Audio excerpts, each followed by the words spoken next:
கான்ஸ்டிடன்சில work பண்ணலாம்னு plan பண்ணோம். அந்த டைம்ல எஸ்ஐஆர் வந்துச்சு. எஸ்ஐஆர் எகெனிஸ்ட் 11 PILs ஃபைல் பண்ணிருக்காரு. நான் கூட ஒன் ஃபைல் பண்ணோம். ஆனா காலையில டிஸ்கஸ் பண்ண மாதிரி நிறைய விஷயம் சுப்ரீம் கோர்ட் பேசிச்சு, அதை ஒன்றும் பண்ணல. Is the situation. First no to SIR போலாம்னு நினைச்சோம். ஆனா சிச்சுவேஷன் அவ்வளவு போல்விங் இல்லை.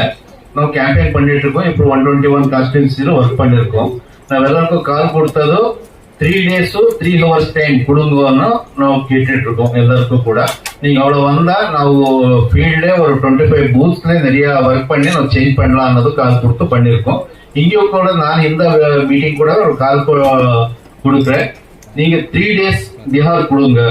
நீங்க 3 days பிஹார் டைம் கொடுத்து வந்தா ನಾವು ಎವ್ರಿ ಪರ್ಸನ್ಗೂ 25 பூத்ஸ்க்கு ನಾವು கொண்டு போவோம்.